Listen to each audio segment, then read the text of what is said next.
Welcome to From the Book Nook, the podcast where we dive into the latest must-reads, hidden gems, and everything in between. I'm Greg. And I'm Anne. Today, we're coming to you straight from the cozy corners of the Book Nook Cafe, where the coffee is hot, the bookshelves are full, and great conversations are always brewing. If it's on the New York Times bestseller list, we're talking about it. So grab a cup of your favorite beverage, find a comfy seat, and let's turn the page together. Let's get started. So we finally got around to reading David McCullough's 1776, and wow, do we have thoughts. Ooh, absolutely. I've been itching to discuss it. How did you find it? Honestly, I couldn't put it down. From page one, I was hooked. Hey. Same. McCullough has this amazing way of making history feel like a novel, you know? Totally. It's like he transports you right into the action. Exactly. And speaking of action, what did you think of his portrayal of George Washington? Oh man, Washington. I always thought of him as this stoic figure, but McCullough shows such a human side. Like when Washington doubted himself. Can you imagine? Not at all. The pressure he was under must have been insane. Right? And yet he managed to lead an entire army. I know, and it's not just Washington. Characters like Henry Knox really stood out. Oh, wow. Henry Knox, his journey to transport the cannons, talk about epic. Seriously. Dragging heavy artillery through snow and ice, incredible. I was on the edge of my seat during those chapters. Same here, it felt like an action movie. You know, I wish more history books were written like this. Agreed. It makes learning so much more engaging. But hey, did you ever feel like some figures didn't get enough spotlight? Like who? Well, I wanted to know more about Nathaniel Greene, for instance. Oh yeah, Greene was fascinating. Youngest general and all. Exactly. His strategies were brilliant, but I felt like we just skimmed over him. I hear you. Maybe McCullough had to prioritize certain narratives. True, but I wouldn't have minded a few extra chapters on him. You're insatiable. What can I say? I love my history. Clearly. But shifting gears, what did you think about how the British were portrayed? You know, I appreciated that they weren't just the bad guys. Right? They had depth and their own perspectives. It added complexity to the story. Although sometimes I felt McCullough was a bit too sympathetic towards them. Really, I thought it balanced out the narrative. Maybe. I guess I'm just used to rooting for the home team. Aren't we all? But seriously, it's important to see all sides. Absolutely. It shows that history isn't black and white.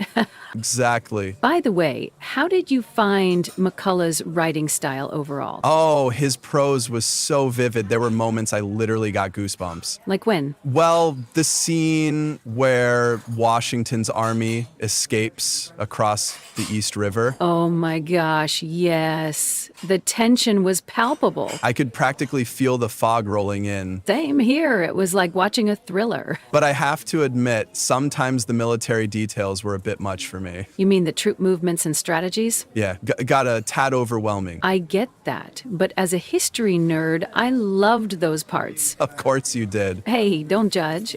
No judgment here. But do you think it might deter casual readers? Possibly. It depends on their interest level. True. But overall, his storytelling kept me engaged. Same. You know what I wished for more, though? What's that? Perspectives from women of that era. Oh, absolutely. Their contributions are often overlooked. Exactly. It would have added another layer to the narrative. Agreed. Maybe that's a focus for another book. Hopefully. So, big question. What's your biggest takeaway from 1776? I'd say it's the resilience of ordinary people. I like that. And yours? The importance of leadership and adaptability. Definitely. Makes you think about how we handle challenges today. It does. Do you think we'd rise to the occasion? I'd like to think so, but who knows? I might need a strong cup of coffee first. Same here.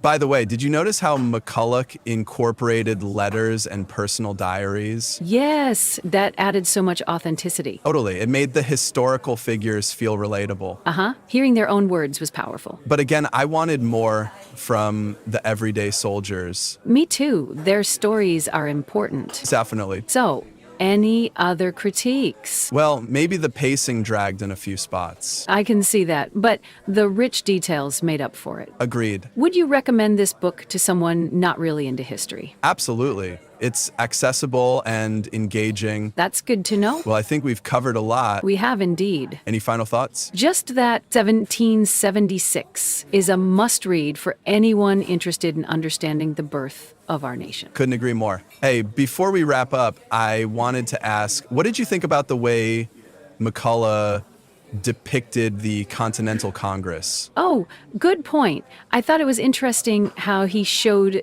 the political struggles alongside the military ones. Yeah, it added another layer to the story. The debates and the disagreements, they were intense. Makes you realize that forming a new nation isn't just about battles. Exactly. There was so much going on behind the scenes. And the fact that they kept pushing forward despite the odds. But it's pretty inspiring. It is.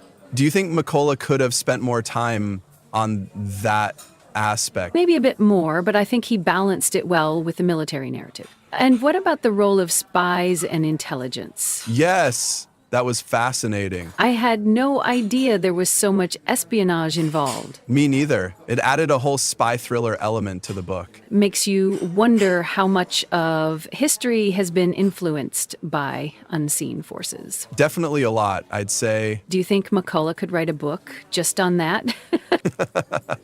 I'd read it. Same here.